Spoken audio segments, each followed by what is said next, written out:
नमस्कार. मी महेश माने तुम्हा सर्वांचं स्वागत करतो माझ्या यूट्यूब चॅनलवरती, ज्याचं नाव आहे मराठी फिजिक्स. मित्र हो, आपण लास्ट लेक्चरला डिस्कस केलं की सिम्पल हार्मोनिक मोशन म्हणजे काय. आपण सिम्पल हार्मोनिक मोशन बघितलं. सिम्पल हार्मोनिक मोशन बघितल्यानंतर टाईम पिरियडचा फॉर्म्युला बघितला आपण, T=2π/ω. नंतर आजचं जे लेक्चर आहे ते लेक्चर खूप इम्पॉर्टंट लेक्चर आहे. आज आपण पॉईंट बघणार आहोत की डिफरन्शियल इक्वेशन काय आहे सिम्पल हार्मोनिक मोशनचं. Differential equation of simple harmonic motion and its solution, हा पॉईंट आपल्याला बघायचा आहे. ओके, सो अजूनही ज्या मित्रांनी माझं चॅनल सबस्क्राईब केलेलं नाही त्यांना विनंती आहे की त्यांनी चॅनल सबस्क्राईब करावं, लाईक करावं आणि शेअर करावं आणि बेल आयकॉनला क्लिक करायला विसरू नका अजिबात. ओके, सुरुवात करूया आपण differential equation of simple harmonic motion. तर differential equation of simple harmonic motion म्हणजे काय बघा. याची डेफिनेशन अशी दिलेली आहे. In linear SHM the force action on the particle is directly proportional to its displacement from mean position. मित्रांनो, आपण हे लास्ट लेक्चरमध्ये बघितलेलं आहे की सिम्पल हार्मोनिक मोशन म्हणजे काय, आणि तेच इथं फर्स्ट स्टार्टिंगला घेतलेलं आहे डिफरन्शियल इक्वेशनमध्ये की सिम्पल हार्मोनिक मोशन म्हणजे काय सांगितलेलं त्यांनी. कोणताही एखादा पार्टिकल असू देत, जेव्हा तो कोणताही एखादा फोर्स असू देत, जेव्हा एखाद्या पार्टिकलवरती ॲक्ट करत असणार आहे त्यावेळी तो काय असणार आहे, प्रपोर्शनल असणार आहे त्याच्या डिस्प्लेसमेंटची. प्रपोर्शनल असणार आहे त्याच्या डिस्प्लेसमेंटची त्याच्या मेन पोझिशनपासून. So we can take here equation. Mathematical साईनमध्ये कसं इंडिकेट करतात बघा. ते मॅथमॅटिकल साईनमध्ये इंडिकेट करायचं झालं तर F is directly proportional to -x. F is directly proportional to -x. तो इथं एफ म्हणजे काय आहे, एफ आपला रिस्टोरिंग फोर्स आहे, सर्वांना माहीत आहे. -x म्हणजे काय, एक्स म्हणजे डिस्प्लेसमेंट. मायनस साईन जे निगेटिव्ह साईन आपण इथे घेतलेलं आहे ते काय इंडिकेट करतोय आपण निगेटिव्ह साईन इथे, तर निगेटिव्ह साईन इंडिकेट ह्यासाठी करतोय तर ते दोघं जे आहेत ते दोन एकमेकांशी अपोजिट आहेत. ते दोघं जण जे आहेत ते एकमेकांशी अपोजिट आहेत, तो त्यामुळे आपण इथं निगेटिव्ह साईन घेतलेला आहे. नेक्स्ट बघा, F is equal to -kx. आपण इथं के घेतला. के कशासाठी घेतला तर के जो आहे तो फोर्स कॉन्स्टंट आहे. जेव्हा प्रपोर्शनलिटी साईन आपण जेव्हा हटवतो त्यावेळी त्याच्या ठिकाणी कॉन्स्टंट काहीतरी येतं आणि ते कॉन्स्टंट म्हणजे फोर्स कॉन्स्टंट आपण इथं के घेतलेला आहे. F is equal to -kx. त्याला इक्वेशन नंबर मी 1 म्हणलं, बरोबर आहे. इथंपर्यंत सांगायला काय आलं असेल. पुढे बघा, if a is equal to dv/dt. If a is equal to dv/dt. A म्हणजे काय आहे, ॲक्सेलरेशन आहे. म्हणून आपण सर्वांनी बघितलं लास्ट लेक्चरला, आपण सर्वांनी बघितलं की एखादी ब्लॉक स्प्रिंग सिस्टीमचं एक्झाम्पल घेतलं होतं. ब्लॉक स्प्रिंग सिस्टीममध्ये काय केलं होतं, ज्यावेळी मी त्यावरती फोर्स ॲक्ट करत होतो, ज्यावेळी ती स्प्रिंग मी अलॉंगेटेड करत होतो त्यावेळी त्याच्यामध्ये काहीतरी ॲक्सेलरेशन होणार आहे. आणि ते ॲक्सेलरेशन काय आहे, ते acceleration a is equal to dv/dt. Acceleration a is equal to velocity upon time. पण व्हेलॉसिटी इज इक्वल टू काय, व्हेलॉसिटी म्हणजे डिस्प्लेसमेंट अपॉन टाइम. सर्वांना माहित आहे व्हेलॉसिटी म्हणजे काय असणार आहे, डिस्प्लेसमेंट अपॉन टाइम. सो मी काय केलं, dv/dt ठिकाणी v ची व्हॅल्यू पुट केलेली आहे. dv/dt ठिकाणी काय केलेलं आहे, इथं काय केलेलं आहे मी, v ची व्हॅल्यू फक्त पुट केलेली आहे. v ची व्हॅल्यू काय आहे, dx/dt. v ची व्हॅल्यू काय आहे, dx/dt. सो फायनल माझं इक्वेशन काय आलं, a is equal to d2x/dt². acceleration a is equal to d2x/dt² is acceleration of a particle at any instant t according to Newton's second law of motion. आता बघा, Newton second law of motion आपला काय आहे, सर्वांना माहित आहे. F is equal to ma, force is equal to mass into acceleration. So मी काय केलं बघा, इथं जी माझी इक्वेशन नंबर 1 मधली एफची जी व्हॅल्यू आहे -kx, ती एफची व्हॅल्यू इथं पुट केली. -kx is equal to ma. आता इथं -kx आहे असा ठेवलाय. नेक्स्ट बघा, therefore -kx is equal to m d2x/dt². d2x/dt² काय आहे, आपण थोड्या वेळापूर्वीच बघितलं. जी ॲक्सेलरेशनची व्हॅल्यू आहे, आपण काढली ती d2x/dt² ही व्हॅल्यू ॲक्सेलरेशनची आहे तशी या इक्वेशनमध्ये मी पुट केलेली आहे. पुढे बघा m d2x/dt² plus kx is equal to 0. इथे काय केलेलं आहे एम d2x/dt² ह्याचं ठेवलेलं आहे आणि हे मायनस kx ते इकडे शिफ्ट केल्यानंतर प्लस kx झालं. तर d2x/dt² plus kx is equal to 0. तर नेक्स्ट बघा नेक्स्ट स्टेप काय आहे त्याची d2x/dt² is equal to minus k/mx. इथे काय केलेलं आहे बघा मी जे एम आहे ते एम ह्या साईडला डिवाइड केलेलं आहे आणि जी प्लस पॉझिटिव्ह टर्म होती ती इज इक्वल टू राईट साईडला घेऊन काय केलं मी निगेटिव्ह टर्म केली. म्हणजे काय केलं d2x/dt² is equal to minus k/mx. So सर्वांना माहित आहे d2x/dt² is equal to minus ω² x. So आपण इथं मित्र मायनस ω² का घेतलं तर minus ω² is equal to k/m. सर्वांना माहित आहे ही व्हॅल्यू आपण फर्स्ट लेक्चरमध्ये बघितलं होतं. इंट्रोडक्शन पार्टचे लेक्चर होतं आपलं. त्या लेक्चरमध्ये आपण बघितलं होतं की ω² ची व्हॅल्यू जी काय आहे ω² is equal to k/m. So ω² इथं k/m जी व्हॅल्यू आहे ती k/m ची ω² इथं पुट केलं. नेक्स्ट काय मिळालं आपल्याला फायनल इक्वेशन जे मिळालेलं आहे therefore d2x/dt² plus ω² x is equal to 0. d2x/dt² plus ω² x is equal to 0. This is differential equation of simple harmonic motion. हे जे आपलं इक्वेशन आहे ते डिफरन्शियल इक्वेशन आहे सिंपल हार्मोनिक मोशन. ओके, आता तुम्हाला मित्रांनो मी सांगतो की आपण डिफरन्शियल इक्वेशन का म्हणतो ह्याला.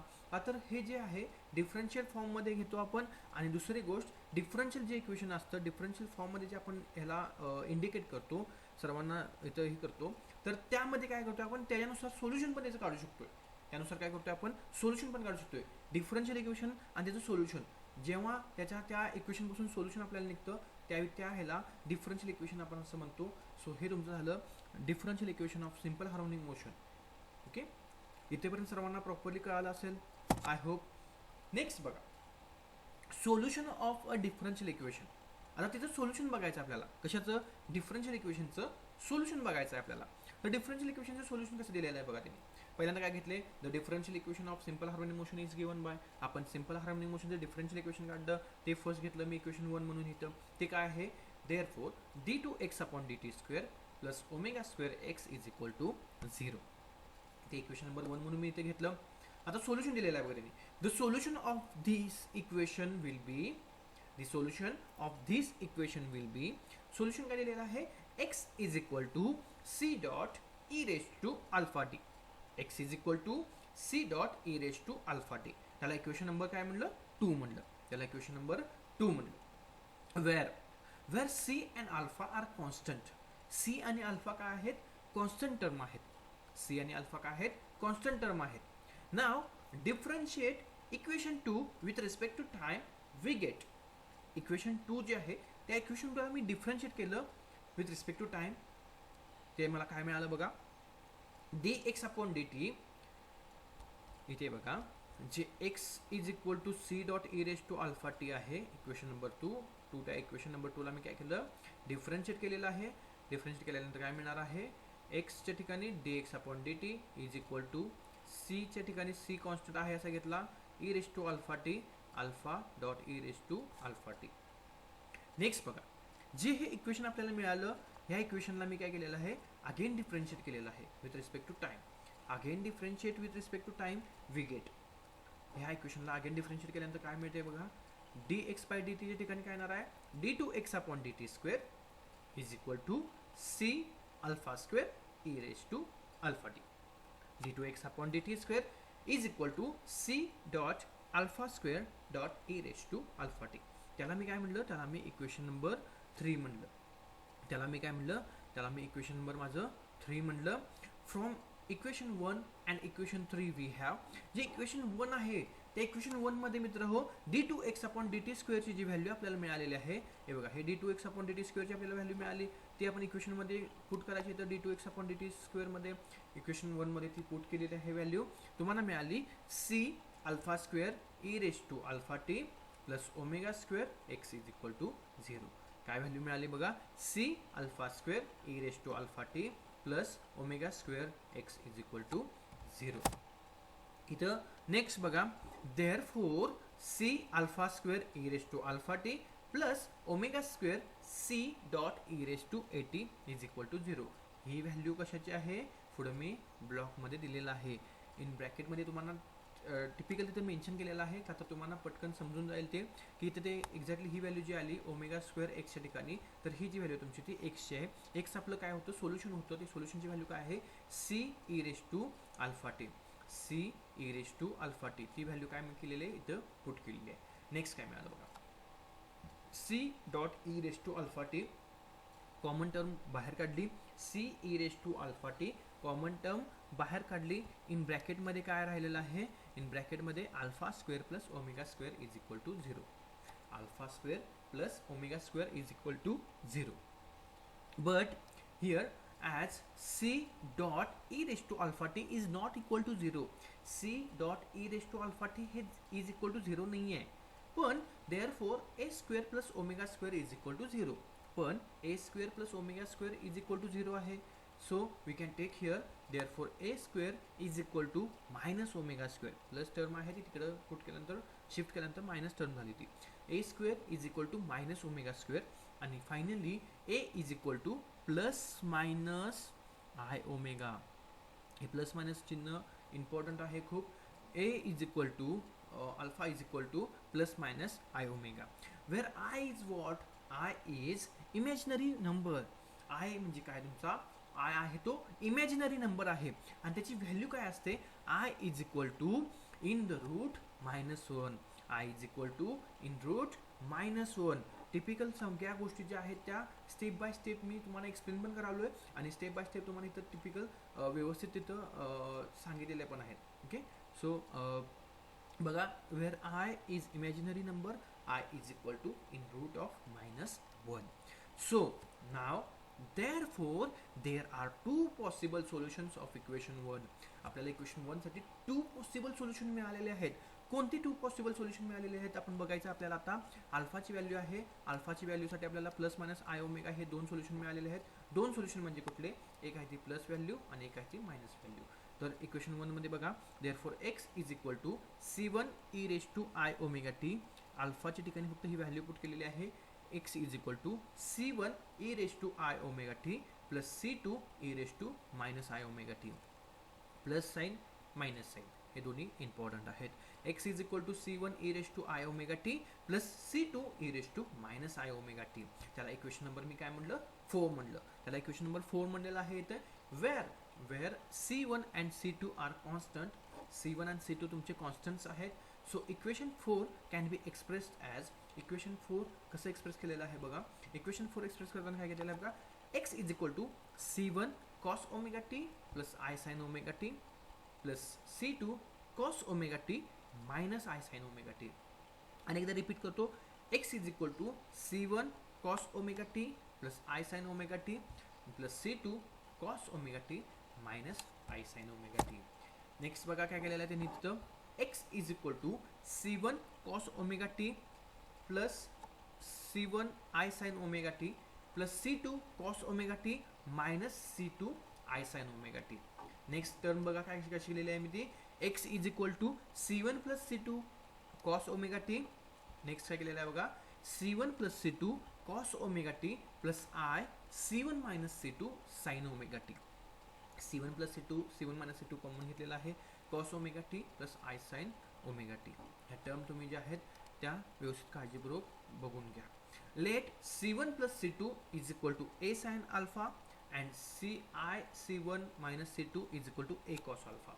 इथं C1 प्लस C2 ची व्हॅल्यू दिलेली आहे, I C1 मायनस C2 ची व्हॅल्यू दिलेली आहे तुम्हाला. C1 प्लस C2 ची व्हॅल्यू काय आहे आपली, A sin अल्फा आणि I C1 मायनस C2 ची व्हॅल्यू काय आहे, A cos अल्फा. ती व्हॅल्यू आपण वरच्या इक्वेशनमध्ये पुट करूया. इक्वेशनमध्ये पुट केल्यानंतर तुम्हाला काय मिळते बघा, therefore x is equal to A sin alpha cos omega T plus A cos alpha sin omega T. x is equal to A sin alpha cos omega T plus A cos alpha sin omega T. आणि therefore x is equal to दोन्हीकडचं जे A आहे ते A common घेतलं, x is equal to A sin alpha cos omega T plus cos alpha sin omega T. आणि तुम्हाला final equation मिळालेलं आहे मित्रहो. Therefore x is equal to, therefore x is equal to A sin omega t plus alpha.